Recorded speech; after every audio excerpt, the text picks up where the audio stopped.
Bienvenue sur C17, les amis, en direct depuis l'hôtel Rupella, surplombant ici le vieux port de La Rochelle, à quelques minutes du passage sur le vieux port du Tour de France, 10e étape qui relie l'île d'Oléron à l'île de Ré. Et dans quelques instants, la course sera là. Ils sont à hauteur d'Étré, vont traverser les Minimes et remonter ici dans quelques instants sur le vieux port. C'est une fête en tout cas pour La Rochelle. Monsieur le maire, elle peut être fière. La Rochelle, ça fait 40 ans qu'elle n'avait pas vu ce Tour de France.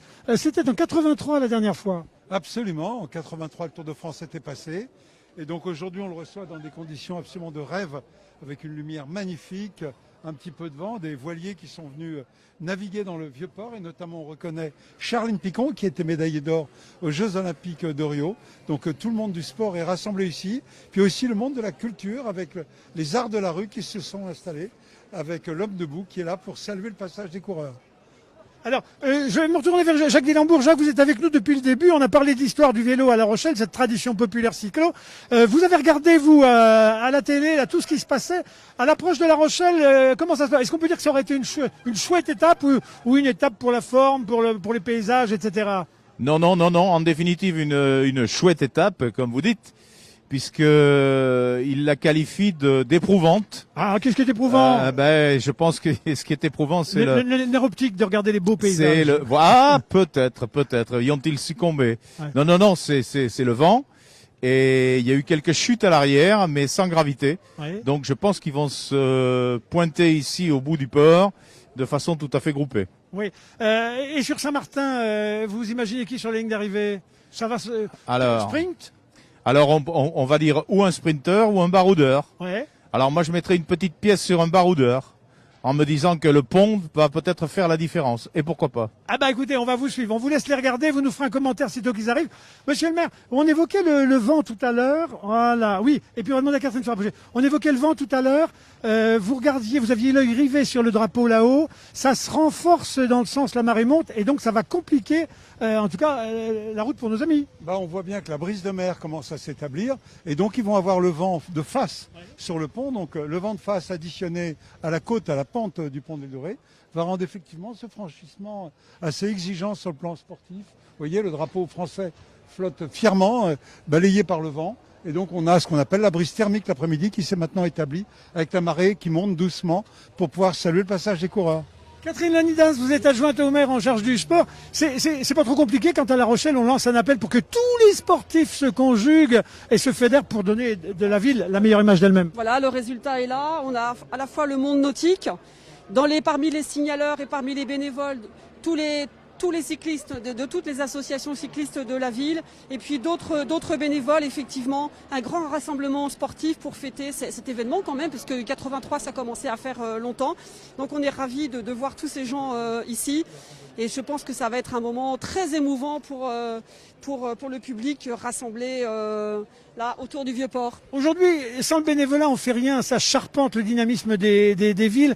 Est-ce qu'on peut dire que La Rochelle est un petit peu championne de France dans ce domaine? Est-ce qu'il y a un élan spontané plus remarquable qu'ailleurs de ces populations, de ces bénévoles? Alors je ne sais pas, c'est les championnes de France. En tous les cas, c'est le bien le plus précieux de notre cité. C'est toujours ce que je dis dans les assemblées générales. Parce que sans bénévoles, il n'y a pas de club, il n'y a pas de sportif, il n'y a pas d'événement, il n'y a rien qui se passe. La vie sociale, elle est vraiment centrée sur les bénévoles. Et là, on espère que malgré la crise sanitaire et tout, on espère que les bénévoles vont revenir dans les clubs pour repartir de plus belle, pour avoir une belle année sportive comme chaque année. Merci, je sais que vous gagnez tout à l'heure en visioconférence la ministre des Sports pour des questions liées à La Rochelle, la vie associative, etc. Surtout liées à la natation et à l'aisance aquatique. Et à la reprise des activités dans tous les domaines. Absolument, voilà. Bon, on va vous laisser aller. Pendant ce temps-là, on voit les voitures qui commencent à arriver un peu vite. Monsieur le maire, c'est limité à 30 sur le port. Comment on fait? Eh oui, mais ils sont en vitesse moyenne à 50 km/h. Mais aujourd'hui, on fermera les yeux et on sera plutôt très content de voir les coureurs passer à vive allure. On voit les motos d'accompagnateurs et des médias qui sont là. On voit les hélicoptères qui les accompagnent, qui se précisent. Ça veut dire que leur arrivée est maintenant imminente. Alors Jacques, ça se précipite, on va voir les coureurs. Dites-nous un peu, dernier mode d'emploi là pour ceux qui n'y connaissent strictement rien. Les maillots, couleur des maillots, signification des maillots. Lesquels 4 faut-il retenir en sachant que là on a l'excellence? Je pense que vous allez en repérer facilement au moins 3. Le maillot jaune, le maillot du leader. Oui. Le maillot vert, qui est celui du classement par points. Ouais. celui qui gagne le plus d'étapes ou qui est le mieux classé aux arrivées en général. Ouais. Et puis le maillot du meilleur grimpeur qui est blanc à pois rouge. Aujourd'hui, il n'aura pas ramassé beaucoup de points puisque nous avions l'étape la plus plate du Tour, n'est-ce pas? Il paraît qu'on culminait, on m'a dit, à 34 ou 38 mètres. C'était l'altitude la plus élevée sur l'ensemble de ces 165 km. Mais sur un plan intégral, comme disait Monsieur le maire, le pont de l'île de Ré, avec la thermique, va peut-être faire la différence. Néanmoins, Il va constituer l'obstacle majeur, ce pont. En tout cas, il va être filmé, j'imagine, abondamment en abscisse et en ordonnée. Tout comme vont l'être dans quelques minutes maintenant, puisque les coureurs avaient passé et entraient dans La Rochelle au sud par les minimes. Donc, je le rappelle, hein, itinéraire, si vous voulez accrocher, parce que vous êtes riverains proches et vous découvrez tout ça. Itinéraire, les minimes, l'hôtel du département, l'avenue Jean Monnet, à redescendre le long de l'Encan, entre l'aquarium et l'Encan. Vous arrivez ensuite sur l'avenue de Gaulle, l'avenue de la Gare, direction le quai Valin, le Vieux-Port, le quai Valin. C'est là où nous vous attendons. Ça va être l'image, j'imagine, comme celle de l'île de Ré, la plus immortalisée, avec les deux tours derrière, tout un symbole. Voilà, sur le quai Valin, devant nous ici au pied de l'hôtel de Ruppelac. Nous remercions de nous accueillir pour être en surplomb pour vous, les amis. Quai du Perret, la Grosse Horloge, ensuite l'avenue Vieljeu, Guiton, monsieur le maire. Ensuite, on tourne à droite, les voilà les coureurs qui arrivent. attention. On voit arriver les motos des équipes qui arrivent et donc le peloton va arriver dans quelques instants. Voilà les dernières motos des médias qui les accompagnent. Et puis les caméramans, les caméras qui prennent des images extraordinaires. La police nationale qui escorte la tête du peloton. Voilà la police nationale qui ouvre la route du peloton. Et on va les voir arriver. On voit les hélicoptères de la télévision qui sont au-dessus de nous maintenant, qui doivent avoir des images extraordinaires avec le public, le beau temps. Bien sûr, le géant. Les voilà. Voilà les coureurs. Les voilà. Ça passe très vite. Voilà. Vous avez raison, ça passe très Oh très là vite. là. Maillot, je regardais le public et c'est la liesse ici sur le Vieux-Port de La Rochelle. Public en liesse, 166 coureurs. Ils étaient 176 au départ de Nice et il y a eu 10 abandons en cours de route. Faut imaginer Ça va qu'ils roulent très, à très 60. vite. Hein. Voilà, ils doivent être au moins à 60 km/h dans cette ligne droite sur le Vieux-Port. Du Oh, c'est Perret magnifique. avalé absolument à toute allure. Et puis bientôt, ils vont tourner à droite au carrefour pour remonter l'avenue Coligny. Et ensuite, ils remonteront vers les autres communes. Voilà maintenant toutes les équipes techniques avec les vélos de secours qui les accompagnent, puisque quelques concurrents légèrement attardés, ils sont que deux là. Voilà, et tout le Tour de France est en train de passer avec une organisation très impressionnante, mais surtout une belle organisation, très sécurisée. Vous voyez toutes les écuries qui sont en train de passer. Voilà, ils sont passés.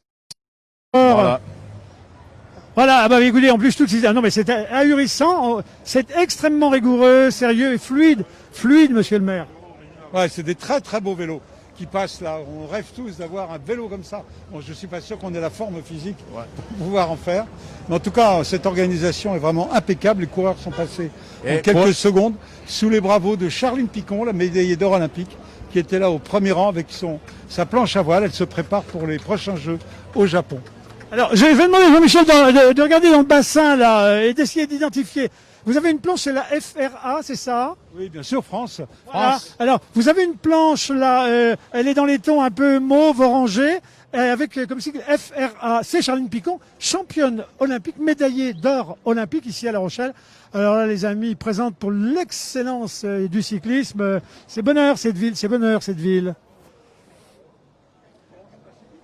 Vous évoquez, monsieur le maire, la présence de cyclistes émérites, là, quand même, dans notre ville, là, l'empreinte de la famille Lapéby. Bien sûr, parce que nous sommes à quelques mètres du bistrot qu'avait le neveu Lapéby, qui était rochelais, et qui a été là de très nombreuses années. Et c'était son oncle qui avait gagné le Tour de France. Alors là, me demandez pas en quelle année, c'était il y a fort longtemps. Écoutez, en 1932, il était ici au départ de l'étape La Rochelle-Bordeaux. Et à défaut d'avoir gagné à La Rochelle, il a gagné à Bordeaux. Et donc, il gagne l'étape de Bordeaux en 1932. Vous avez vu ce qu'on apprend? Bah écoutez, c'est formidable. Et je vois que vous avez bien préparé l'émission. Et puis, par ailleurs, de rappeler que Lapéby était un type formidable qui recevait tous les sportifs chez lui ici sur le Vieux-Port. C'était le Poids du Roi qui était le nom de son commerce sur lequel on avait plaisir à se retrouver. En tout cas, je remercie Christophe Berthaud pour nous avoir fourni ces documentations, en particulier ce journal, c'était Match de l'époque 1932, sur lequel on a de très très belles photos de La Rochelle, on l'a vu. La place ici, la place de la Grosse Horloge sur le Vieux-Port, et puis le départ le lendemain d'ici. Et puis alors on avait, ça vous, on n'en parlait pas, mais peut-être ça peut devenir un sujet désormais, le vélodrome. Il y a un vélodrome à La Rochelle, beaucoup ne le savent pas, et c'est là qu'arrivaient les étapes dans les années 40, 50, le vélodrome à Bourgard. Absolument, qu'on retrouve au bout de l'avenue de Beauregard, avec cette belle salle qui s'appelle la salle du Vélodrome. Donc c'est tout un quartier. C'est vrai qu'il est moins utilisé qu'il ne l'a été dans le temps. Alors voilà un dernier coureur qui arrive, mais je pense pas qu'il fait la course. Et voilà, chacun, vous savez, il y avait une formule, chacun a le droit dans sa vie à son carter de notoriété. Il a Et réussi voilà, à se et les glisser. autres qui arrivent, voilà. Ça, vous êtes tous les audacieux qui se disent après tout, hein, les gens ne peuvent pas encore bouger. Je me lance dans l'arène, et alors c'est des particuliers qui passent avec leur vélo. Et Bravo, regardez, bravo. Voilà, bravo. Et une anecdote, on parlait tout à l'heure Oui, Jacques. de la qualité des vélos, de la beauté de ces vélos. Ouais. Alors, pour l'anecdote, à savoir que tous les coureurs du dimanche, les coursiers du dimanche, qui rêvent tous d'avoir des beaux vélos et qui ont tous des très très beaux vélos, Ouais. quand on leur demande quel est le prix de leur vélo, ils répondent souvent vous voulez le prix pour ma femme ou le vrai prix? Ah, oui. Jacques. C'est dire. Il fait bon c'est passer dire. des dîners avec vous, dites donc, hein. Bon, monsieur le maire, eh ben, écoutez, vous m'avez fait passer un très bon moment. Écoutez, en plus, toutes les terrasses des bistrots ont pu rester ouvertes et donc je pense que tout le monde va pouvoir aller se répartir maintenant pour assister à ces très beaux dériveurs qui ont fait l'hommage à tous les coureurs au passage. Bon, super. Ça, c'est toute la jeunesse, c'est la jeune graine, les jeunes pousses de La Rochelle, ça. Hein. La jeune pousse, mais aussi les talents confirmés. Vous avez des fines, des lasers, plusieurs séries olympiques qui sont là, qui sont venus saluer le passage des coureurs avec leurs entraîneurs qu'on aperçoit sur les Zodiacs. Alors, merci à La Rochelle, merci à toutes les communes de l'Aglo, et puis merci au Conseil général pour ce travail minutieux et patient. Et puis salut à la voiture balai, à la gendarme. Ah non, c'est oui, je sais pas. Enfin, il y a un petit bout de cortège qui reste là. Qu'est-ce que c'est? Regardez. Encore un coureur qui arrive Le un petit numéro peu tardé. 134. Je pense qu'il a dû tomber. Et Ouais. donc c'est très bien que le public puisse le saluer, l'acclamer, parce que pour tous les coureurs, c'est une épreuve extrêmement difficile. Et je crois qu'il faut saluer les premiers comme les derniers. Voilà les amis, rappelons que cette étape fera quand ils seront arrivés 170 km. Je rappelle que les étapes jadis, elles se situaient entre 150 et 400 km. Les étapes, ça veut dire que ça a été très dégraissé, mais pour des performances, il faut voir comme quoi. Et que le Tour de France, à l'époque, il est allé jusqu'à 5500 km, alors qu'on est aujourd'hui à 3500 km.